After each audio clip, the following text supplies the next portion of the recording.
Alors, regardez Nishmat, Meir, Bar Mesodi, Erechin, la page 10b. Tanou Rabbanan, Chachamim nous enseigne.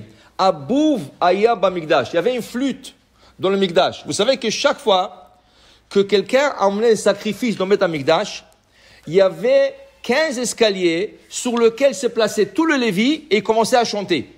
Et chaque Lévi, il avait un instrument différent. Le Lévi chantait.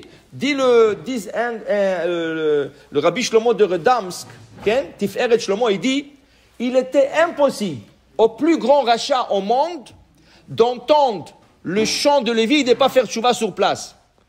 C'était tellement agréable que tu faisais tchouva sur place. Parce que le Lévi, il connaissait dans le ciel, il y a un monde qui s'appelle Olam Hashira, le monde de la chanson. Et quand quelqu'un chante et il connaît exactement le chant des anges, c'est quelque chose d'extraordinaire. Il n'y a pas beaucoup de chachamim. Il y avait un rabbin comme ça en Israël, il s'appelait Rabbi Israël Najara. Rabbi Israël Najara, c'était un rav que chaque vendredi, quand il était à table, en train de chanter pour Shabbat, venaient de colombes blanches s'installer sur ses fenêtres. Et des dizaines de colombes. Un Shabbat, il est en train de chanter, il voit que tout le colombe s'en vont. Ah, il n'a pas compris. Il a dit, qu'est-ce qui se passe? Comme il priait avec le Harizal, il lui a raconté qu'est-ce qui est arrivé. Et lui, il ne savait jamais comment ça se fait que le colombe vient. Il a raconté à Harizal, vous savez, hier j'ai chanté les Chvot Shabbat à table, et normalement j'ai des colombes qui viennent et ils sont envolés. Il dit, oui, il faisait chaud hier, oui. Il dit, oui.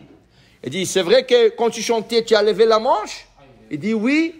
Il dit, sache, Kvod Arav, ça, c'est pas des colombes, ça, c'est des anges qui viennent t'écouter. Mais quand tu as levé la manche et ils ont vu ta chair, ils ne voulaient pas rester, ils sont partis. Mais si tu promets de ne plus le faire, ils vont retourner. Ils sont retournés. Alors, un grand sultan, un roi turc, il a entendu de lui. Il a invité dans son palais de venir et de chanter. Quand il est venu, le sultan, il lui a dit, s'il vous plaît, chantez-moi quelque chose. Il regarde sa montre. Il lui dit, est-ce que je peux chanter dans 10 minutes? Il dit, prenez votre temps. 10 minutes. Il dit, maintenant, il a commencé à chanter. Le sultan s'est évanoui. Quand il s'est réveillé, il dit, waouh, je n'ai jamais senti ça dans ma vie, ce sentiment que j'avais. Chantez encore quelque chose. Il regarde sa montre, il dit, dans 5 minutes. Il dit, prenez votre temps. Chante 5 minutes. Il commence à chanter, il s'évanouit. Il se réveille, il dit, waouh. Mais dites-moi, pourquoi vous regardez la montre chaque fois?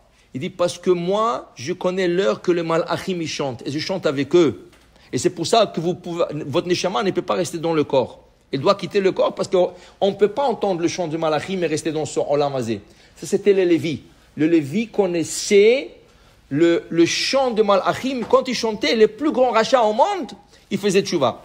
La Gemara, ce matin, nous raconte qu'un des instruments musicaux de Lévi était une flûte. Mais une flûte simple. Chalak, elle était lisse, la flûte était lisse. Dak, fine, shelkané, en fait en roseau. Alors comment on appelle ça? Le gens du Bet Amikdash disait, tiens, ça c'est Bet Amikdash, ça c'est la maison du roi. Pourquoi on va chanter avec une flûte en roseau? On va la couvrir en or. Dit la Gemara, cette flûte était là, Mimot Moshe. Cette flûte-là était là, était Mimot Moshe Rabbeinu. Depuis Moshe Rabbeinu, ils avaient cette flûte. Dans le Mishkan, ils avaient cette flûte. Okay? Alors, ils l'ont couvert en or. Ils ont couvert la flûte en or. Dit la Gemara, dès qu'ils l'ont couvert, Lo haya kol lo arev. Ils ont perdu la beauté du son de cette flûte. Qu'est-ce qu'ils ont fait? Ils n'avaient pas le choix. Natlou et tzipouyo. Ils ont enlevé cette couche d'or et ça a retourné à jouer comme avant. Dit la Gemara. Et dans le Bet Amikdash, ils avaient des cymbales.